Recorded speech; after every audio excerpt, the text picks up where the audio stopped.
Olá, seja muito bem-vindo ao Começo de Conversa, um programa de entrevistas diferente, um bate-papo franco, aberto, sem censura.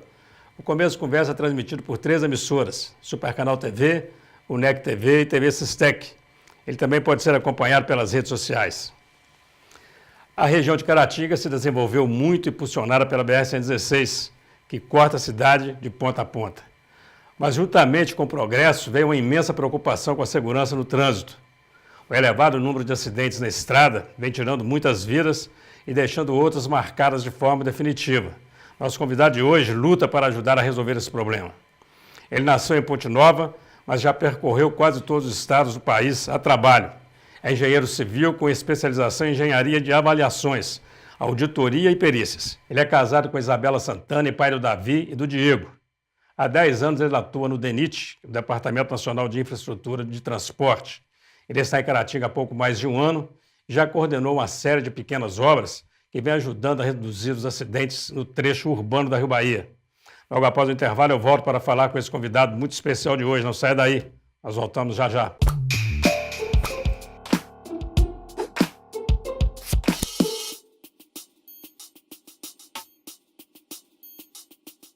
Olá, estamos iniciando o primeiro bloco de mais um Começo de Conversa aqui pela UNEC TV, Supercanal TV e TV Sistec. Vamos agora ao quadro Você na Tela, do Começo de Conversa. Estamos seguindo a estrada, rumo a Caratinga, chegar logo na minha cidade para assistir o programa do Eugênio. Um abraço. O nosso abraço, o nosso agradecimento ao Tiago Alves, ele que é presidente do Instituto de Engenharia, Arquitetura e Agronomia do Leste de Minas. Você também pode aparecer aqui no Começo de Conversa. Envie os seus comentários, a sua sugestão, grave seu recado e envie para 033 98899 2831. Este é o número do WhatsApp, eu vou repetir para você. 033 98899 2831. Vamos começar o nosso bate-papo com o convidado de hoje, que é o supervisor da unidade local do DENIT Caratinga, Robson Carlindo Loures. Robson, é muito bem-vindo aqui ao Começo de Conversa. Obrigado, satisfação em mim. Prazer muito grande te receber aqui. Loures, tem alguma coisa a ver com o doutor Rodon Fernandes Loures? Não foi eu acho que... engenheiro do DENIT? Acredito que sim, mas é um parentesco mais distante. Mas foi o primeiro, acho que foi o primeiro regional nosso aqui, do Exato. antigo DNR. O Robson nasceu em Ponte Nova, é isso? Isso. Mas tem uma relação com Caratinga? Tenho. Eu frequentei muito Caratinga até meus 15 anos de idade e aí depois saí para estudar e para morar em Brasília. Perdi um pouco do contato e quando apareceu a oportunidade de retornar, eu achei que era o momento e desde julho do ano passado, 2017, eu estou aqui e estou muito satisfeito. Tá, você nasceu em Ponte Nova, mas praticamente foi criado em Viçosa, né? Foi para lá, ficou lá, morou muitos anos lá, Isso, morei em Viçosa e saí para estudar engenharia civil em Passos, na Universidade do Estado de Minas Gerais, de lá segui para Brasília. Agora é uma curiosidade, né? Porque a turma toda sai para estudar em Viçosa, você saiu de Viçosa para estudar? Na época eu havia passado no vestibular fora. Passou no primeiro? Passei no primeiro e fui e tinha vontade de sair de casa. Na UENG, que é uma ótima universidade, né? Isso. Ótima universidade. E meus pais moram em Viçosa até hoje, então vontade de sair de casa e de ganhar o mundo, acho que falou mais alto. Você fez engenharia civil e tem 2 especializações, uma delas em gestão pública. Exato. O que te levou a especializar em gestão pública? O fato de morar em Brasília, e você está convivendo com todo aquele Brasília cenário, é a própria gestão, né, já pública é a própria acontecendo. gestão, exatamente. Você morou quanto tempo em Brasília, Robson? Morei 13 anos. 13 anos. 13 Gosta anos. de Brasília? Gosto muito. É mesmo? Gosto muito. O pessoal fala que aqui é uma cidade dormitória, né? Pelo menos os deputados não gostam de ficar por lá, não. Eu já tinha uma vida bem instalada lá, tenho um filho lá de 11 anos. Mora lá. Mora lá. E até nos casos dele, vim morar aqui comigo, então estou satisfeito. Para quem não está acostumado com Brasília e fica olhando aquela divisão ali em nome de ruas, de avenidas, né? Um tal de SK, não sei o que. Muita sigla. Muita sigla, muito complicado. Mas quando você entende, é bem tranquilo. Mais fácil, inclusive, do que nomes de ruas, por exemplo. Lá tem uma lógica. Em Brasília, você foi lá já como funcionário público? Não. Quando eu formei, eu fui para lá, eu trabalhei no governo do Distrito Federal um ano. Trabalhei na Gerdau, no grupo Gerdau, durante 2 anos. Não, na siderúrgica não. Não, na parte comercial. Parte né? comercial.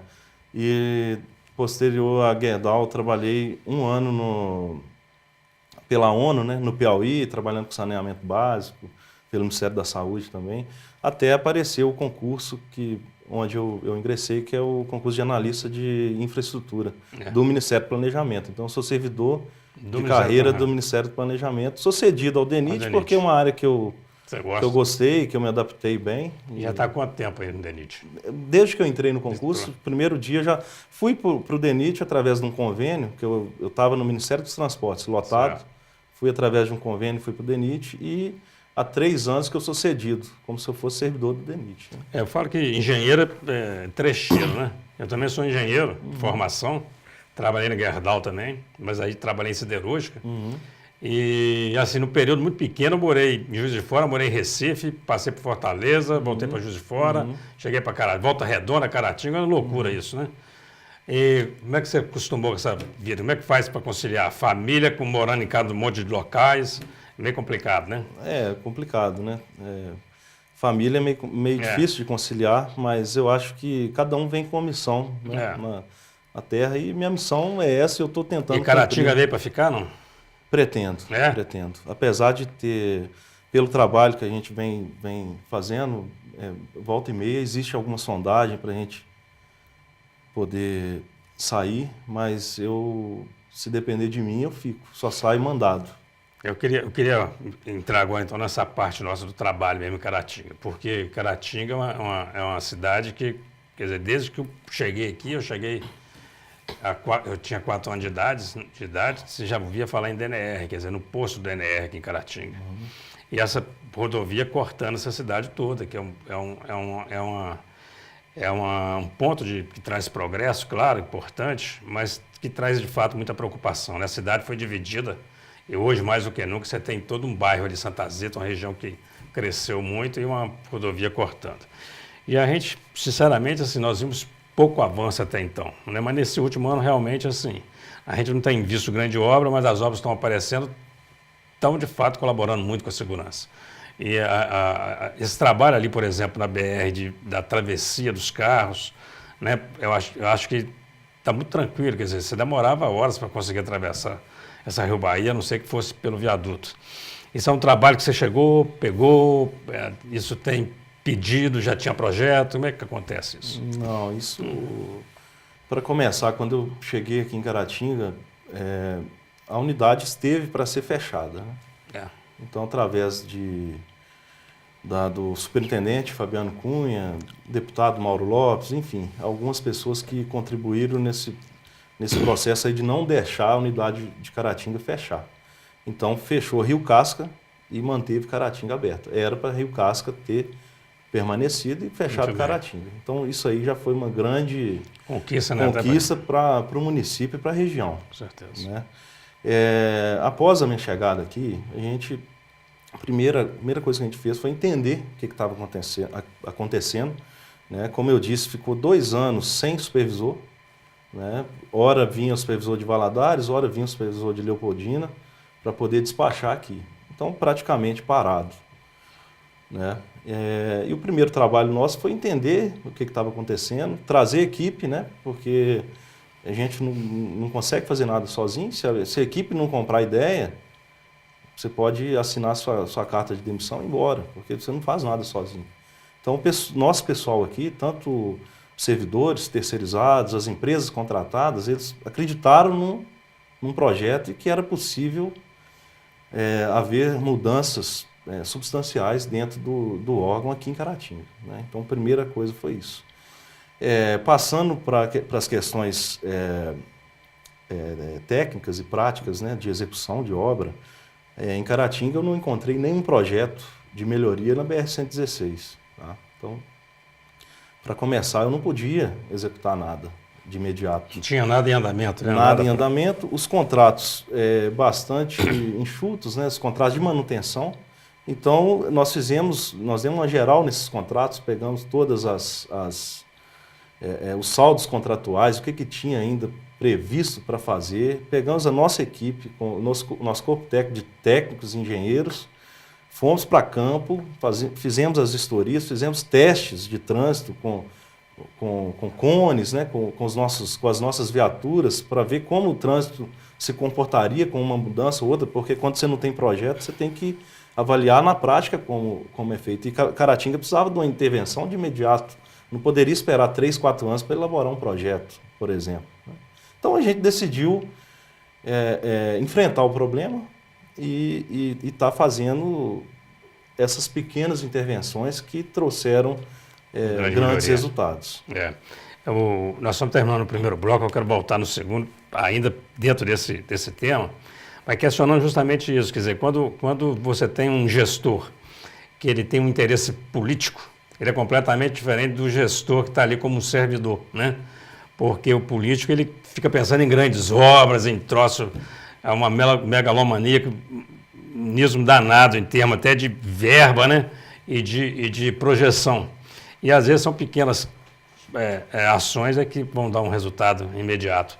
Nós vamos para um rápido intervalo, você não sai daí, a conversa está muito interessante. Nós estamos conversando com o Robson Carlindo Loures, ele é supervisor do DENIT. Nós voltamos já já.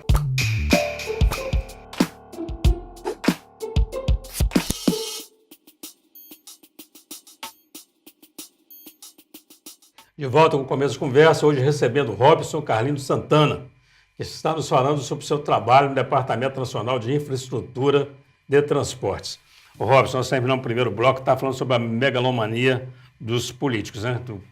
do gestor político. Às vezes está precisando de um trevo, fazer um trevo, alguma coisa mais simples, e o cara fala, quero fazer um viaduto, e faz projeto, e passa o mandato dele e não faz nada, né? No seu caso aqui, você optou, deve ser até por conta das condições mesmo do que o Estado pode oferecer agora, por questões mais simples que têm resolvido o problema, né? Conta para nós sobre isso, quer dizer, você contou com a ajuda de alguém, a sua equipe, já tinha, eu sei que não tinha projeto nenhum, mas já tinha pedido pelo menos? Quer dizer, vereador sempre está entrando com pedido de mexe aqui, mexe ali. Você encontrou esses pedidos aqui em Caratinga? Encontrei vários pedidos, inclusive, acho que na primeira semana minha aqui, eu reuni com um grupo de 5 vereadores e prometi a eles que eu iria me esforçar para buscar uma solução imediata para o problema, né? Visto que obras de grande vulto eu sei que vai demorar. Você falou aí que teve uma reunião com os vereadores, você foi procurado pelos vereadores, é isso? Fui procurado. Você se lembra do nome deles? Não é bom porque a população precisa saber também quem está preocupado com isso. Né? O Valtim, presidente da Câmara, né, presidente. Inclusive foi um dos incentivadores para eu vir para Caratinga. Bacana. Né? O Johnny, o Rominho, o Ronaldo, Elinho, Guerrinha. Além do prefeito, né, também que me recebeu muito bem e esteve comigo no início também solicitando essas intervenções. Eu acho que foi importante.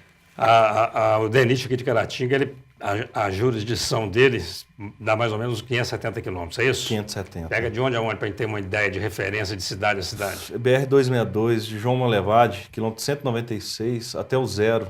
Até o zero. Divisa com o Espírito Santo. Tá. Toda a BR-474, daqui para Aimorés.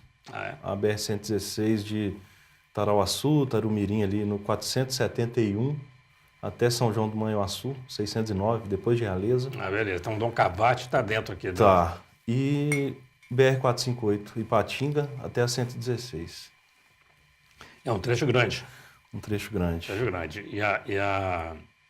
O pessoal que cuida disso está todo centrado aqui em Caratinga?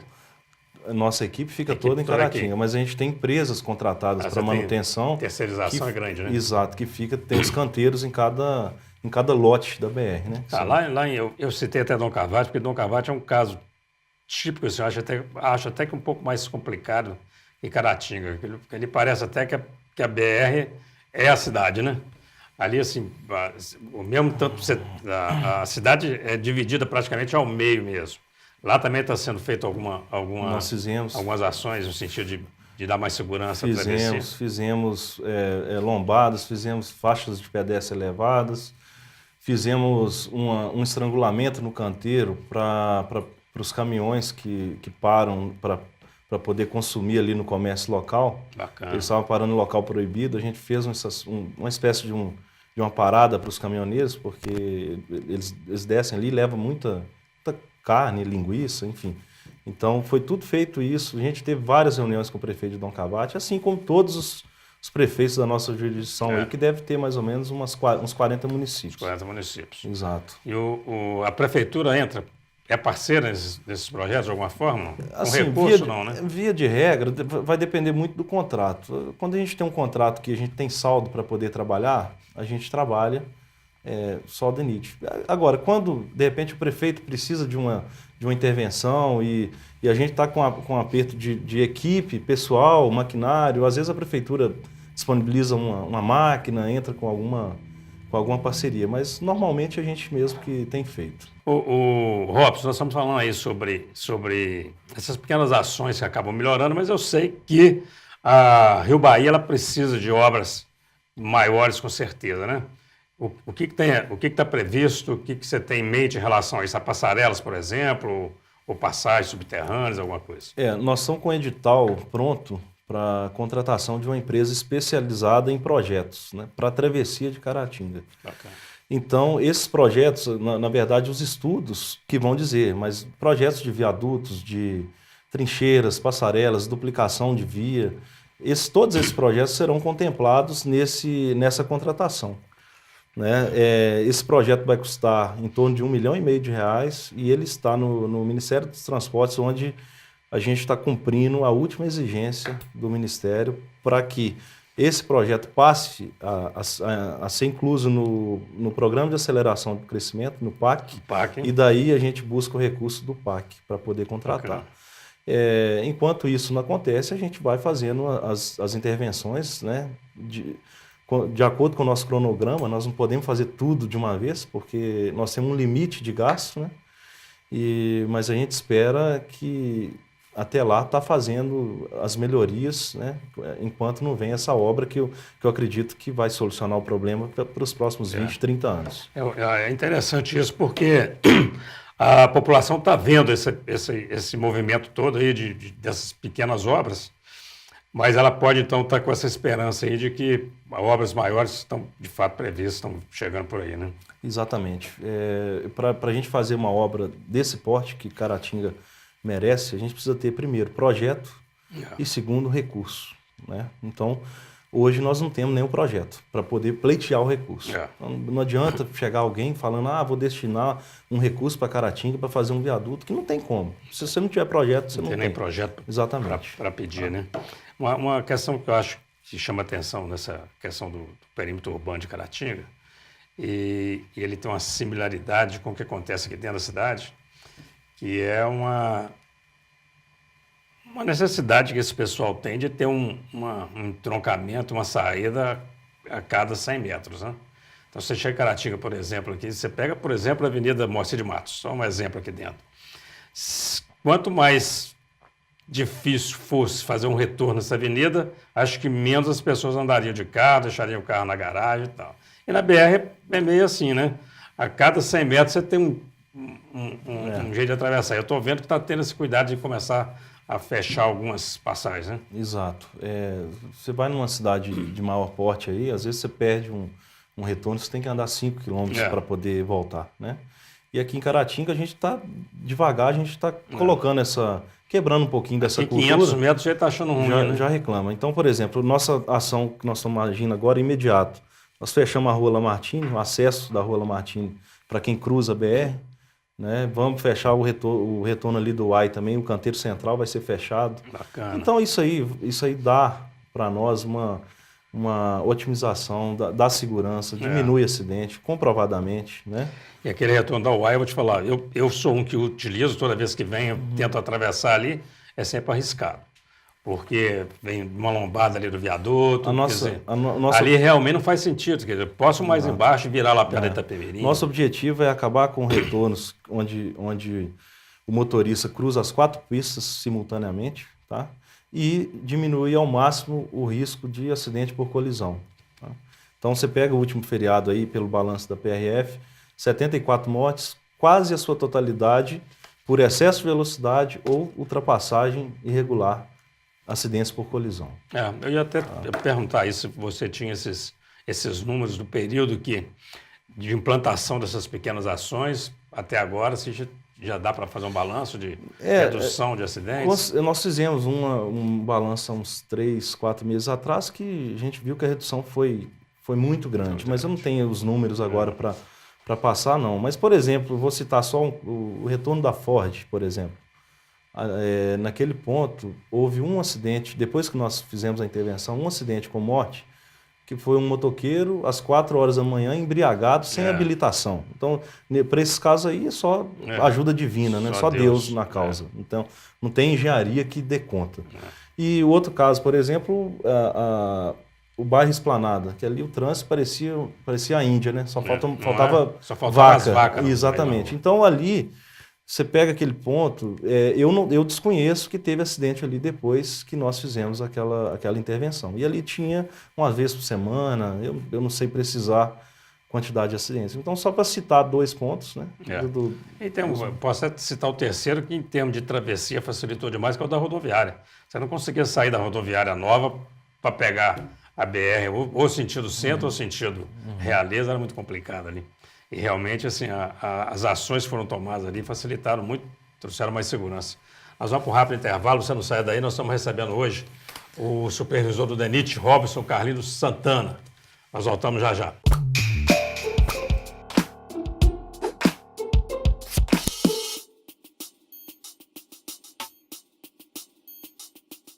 Olá, estamos começando o terceiro e último bloco do Começo de Conversa, aqui pela UNEC TV, Supercanal TV, TV Sistec. Você que chegou aí agora vai poder acompanhar mais um pouco agora da entrevista, uma sensacional entrevista com Robson Carlinhos Santana, ele que é o supervisor do DENIT aqui em Caratinga. Ô Robson, eu queria falar sobre semáforo e sobre lombada, né? Parece que a lombada ela ganhou uma regulamentação muito grande ou foi um pouco dificultada para ser feita, me parece. E em alguns trechos urbanos a gente vê o semáforo. Eu queria, primeiro, vamos lá no semáforo. Por que Caratinga não tem sinal de trânsito ao longo do perímetro urbano? Caratinga é uma cidade que, pelos estudos que a gente vem fazendo, não comporta semáforo. Por quê? Uma travessia muito extensa, você tem mais de 20, vamos dizer, entradas, esquerda, direita, você não conseguiria colocar um semáforo com a temporização que permitisse fluir a BR-116. E engarrafar isso aqui. E engarrafar e causar até acidentes, né? Então, não é... Algumas cidades que são cortadas por outras rodovias têm semáforo, mas que são travessias mais simples. Caratinga hoje carece de obras de grande vulto. O semáforo não resolveria a situação e impactaria num engarrafamento enorme na rodovia. Daí a lombada. Eu falo lombada agora, eu queria falar sobre a lombada, porque eu vejo alguns trechos da BR, fora de Caratinga até, o pessoal fica pedindo lombada, a lombada não vem, o DENIT fala que não pode. O que regulamenta isso? Quando o DENIT recebe um pedido para uma lombada, ou um quebra-molas, como queira dizer, o nosso corpo técnico vai até o local, analisa se aquele local é possível de estar instalando uma lombada, se não tem curva, se não é numa área que não tem visibilidade. Então, tudo isso é levado em consideração. E as lombadas, elas são colocadas, foram colocadas por nós nos locais de maior travessia de pedestre, que é o que diz a regulamentação do CONTRAN. Tá? Agora, você vai me perguntar, eu gosto de lombada? Não, mas eu prefiro a lombada do que acidente. Então, eu estou trabalhando, nesse primeiro momento, com a lombada. Futuramente, quando a gente tiver as obras que possibilitam a fluidez da rodovia sem prejudicar o pedestre e a população de uma forma geral, a gente pode vir a retirar esses obstáculos. Muito bem.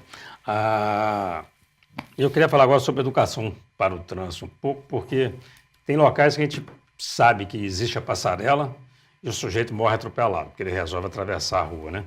Em Caratinga a gente não tem a passarela, então assim, o cuidado precisa ser maior até. O caratinguense, você acha que ele é educado para isso? Eu não vou falar educado, mas é uma realidade do país. Tá? Falta de educação não é, porque todos os condutores passaram pela aula de legislação. Né? Então, acho que a questão é cultural. Natural, né? De estar burlando as normas, as regras, de dar o jeitinho, né? Do motorista que não espera, Exato. do pedestre Que avança que também, avança. Eu percebo também que o pedestre também, no centro de Caratinga mesmo, né? Tá o sinal para o pedestre fechado, ele avança para passar. Então, eu acredito, e isso está no nosso plano, assim que a gente concluir essas pequenas intervenções aqui em Caratinga, já temos o respaldo da Polícia Rodoviária Federal, já falei com alguns setores aqui da sociedade para a gente fazer uma grande campanha de trânsito, né? Aí o DENIT encampar essa campanha para poder ser um marco, né, do trabalho, né? Finalizamos a primeira etapa em Caratinga. Então seria mais ou menos dentro dessa linha aí. Quais são os grandes desafios aí do supervisor de uma região grande como essa? Os desafios são fazer o planejamento bem feito, né? Elaborar planos de trabalho que venha a possibilitar virar contratos, né? Após esse planejamento, buscar os recursos, né? O grande desafio nosso que nós estamos fazendo hoje, a gente deve estar mais ou menos aí com uns 10 a 15 contratos em andamento para viabilizar a contratação, né? Então, de conserva, eliminações de ponto crítico, enfim, são várias questões que a gente está olhando. Nós estamos olhando também uma possibilidade de construção para uma nova sede para o DENIT, né? Porque a gente está numa estrutura precária que tem mais de 40 anos. Então, assim, está tudo dentro do nosso planejamento. Eu acho que o grande momento que a gente está vivendo de troca de governo, então nós sempre estar bem atento e trabalhar para tirar o melhor, poder tirar o melhor. E a gente não sabe o que vem, mas a gente espera que a gente consiga, pelo trabalho, pelo empenho. Você está falando uma série para o DENIT. O DENIT tinha uma área muito grande ali, né? Uma área que foi cedida ali para o Fórum do Trabalho, que ele era até Receita, a casa do supervisor, depois da Receita, depois uma área cedida para o próprio Fórum. Exatamente. Né? E a área que nos sobrou, ela é ali perto mesmo. Ela em frente ao seminário. O seminário, em frente ao santuário. Ela é mais do que suficiente em área, porém tem aquele prédio que é um prédio antigo. Eu acredito que vai ser difícil para a gente demolir e construir um novo. Então, a minha ideia ali é conseguir um novo terreno e doar aquilo ali para a prefeitura, para fazer um museu, uma casa de cultura, alguma coisa que seja bom para toda a população. Robson, aí, o que faz um engenheiro rodar o Brasil inteiro e vir parar em Caratinga? Isso é uma curiosidade. É uma pergunta boa. Realmente, eu tive trabalhos em 25 estados, só não fui no Amapá e Roraima, então, do Brasil. E vim parar em Caratinga. Eu tenho uma relação muito próxima com o superintendente regional, que fica em Belo Horizonte. E à época, há um ano e meio atrás, eu estava querendo vir para mais perto, né, da minha família e tinha a possibilidade de vir para Caratinga. Então, eu falei, não, então agora é minha hora de escolher, né? Porque até então a gente vai aonde está tendo oportunidade, né? Então, aqui casou a oportunidade com a minha vontade. Então, foi isso. Aqui deu certo, juntou aí a fome com a vontade de comer, que a gente fala, né? Exatamente. Porque engenheiro é trecheiro, ele vai para onde manda, né? Exatamente. E a sua família hoje, ela está na região ainda de Ponte Nova, Caratinga, é isso? Tá. Meus pais ainda moram em Viçosa, né? Moram em Viçosa. Isso. Bacana. E minha família tá bem aqui, então eu pretendo continuar por mais tempo. Tomara, nós desejamos muito sucesso para você aí. O trabalho está bom, a Sociedade Caratinga, ela recebeu muito bem essas intervenções que estão sendo feitas. Percebe-se claramente um aumento da segurança, uma facilidade de utilização da própria BR, da travessia BR, que era muito complicada, né? E é importante, você e sua equipe, vocês estão de parabéns. É importante falar também que a gente deu uma nova cara para o DENIT Caratinga. Hoje, qualquer cidadão que queira ir ao DENIT para fazer alguma sugestão, alguma crítica, as portas estão abertas. Quando eu estou lá, porque a gente acaba viajando muito na região, mas quando eu estou lá, eu paro o que eu estou fazendo e recebo, independente de quem seja a pessoa. Bacana, e todos os meus subordinados estão orientados para agir dessa forma. Que bom. Bom, é um novo DENIT. É isso aí. Bacana. Você tem agora um minuto para suas considerações finais. Você vai se dirigir a essa câmera aqui, deixar o seu recado aí aos internautas e aos telespectadores da UNEC TV, TV Sistec e Supercanal TV. Eu gostaria de agradecer a todos os telespectadores internautas, agradecer ao professor Eugênio pela oportunidade de estar aqui expondo um pouco do nosso trabalho. E falar que eu só tenho a agradecer à cidade de Caratinga, que me recebeu muito bem, né, que está acreditando no nosso trabalho, e eu pretendo, enquanto tiver esse ambiente de aceitação do nosso trabalho, eu pretendo continuar aqui por muito tempo, e só tenho a agradecer a todos. Muito obrigado. Robson, muito obrigado. Prazer muito grande recebê-lo aqui, viu? Prazer meu. Começo de conversa está sempre aqui às ordens do supervisor, das suas ordens, da sua equipe, do DENIT, sempre para um bom papo, uma boa conversa. É isso aí. E boa sorte, bom trabalho para vocês aí. E você que acompanhou o Começo de Conversa, muito obrigado pela atenção, pela audiência. Até o nosso próximo encontro, se Deus quiser.